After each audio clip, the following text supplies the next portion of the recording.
Spider-Man Miles Morales has the incredible good fortune of having been released after the well-received film Into the Spider-Verse. People are already comfortable with the idea of Miles as Spider-Man.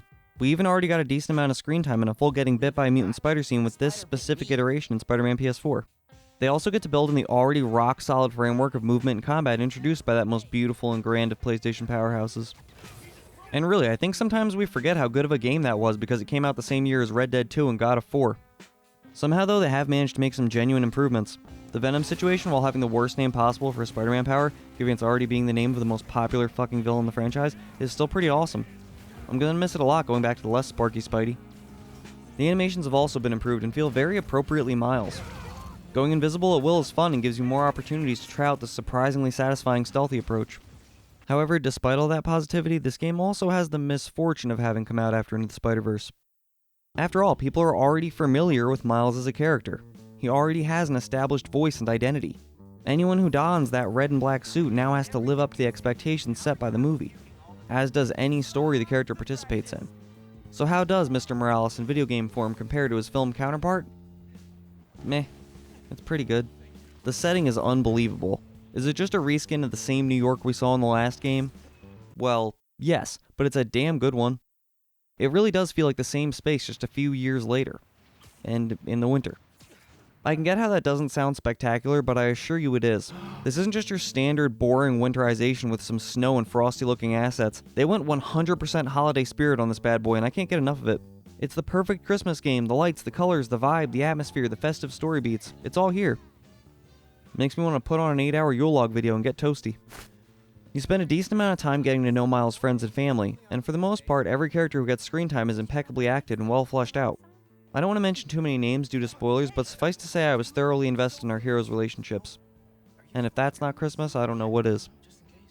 Now that I think about it, the only really bad character is crucially the main villain, Simon Krieger. First of all, Bastard has my last name, and it's really weird to hear people say it. Took me years to get used to on Archer. Second, he has no discernible personality whatsoever. He just pops in from time to time, says something cartoonishly evil, and then, I'm assuming, goes about his day elsewhere. Feels like an enormous wasted opportunity given they got Troy Baker to play the devilish dirtball. I don't want to give the wrong impression where the writing's concerned. As a cohesive chronicle of events, I did enjoy the story a lot.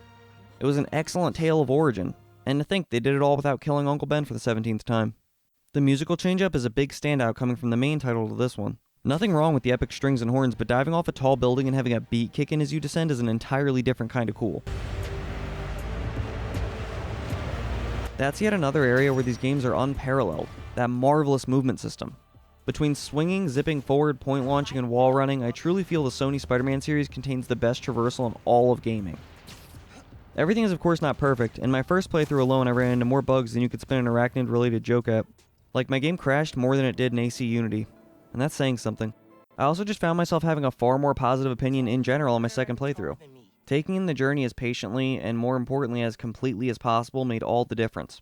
Even after getting my platinum, my third one ever, yay! I can honestly say there's almost nothing in here that doesn't add to the experience. The suits are all gorgeous, especially the smoking hot 2020 getup. Combat's fun for the most part, and hasn't changed much at all outside unlocking the Chidori. Side activities are meaningful, the characters are kinda likable. Traversal is amazing, and everyone on the radio is annoying as shit. At the end of the day, I loved Spider-Man Miles Morales, both because of what it changes and what it doesn't. I'll talk more in the future about my big soft spot for Spider-Man and how he's my favorite superhero when I finally get around to reviewing the 2018 original. But for now, please press the upward-facing thumb button as it helps more people potentially see this review. Please also consider leaving a comment either about this particular video or just requesting a game you'd like to see reviewed poorly in the future. Happy holidays, and thanks for watching.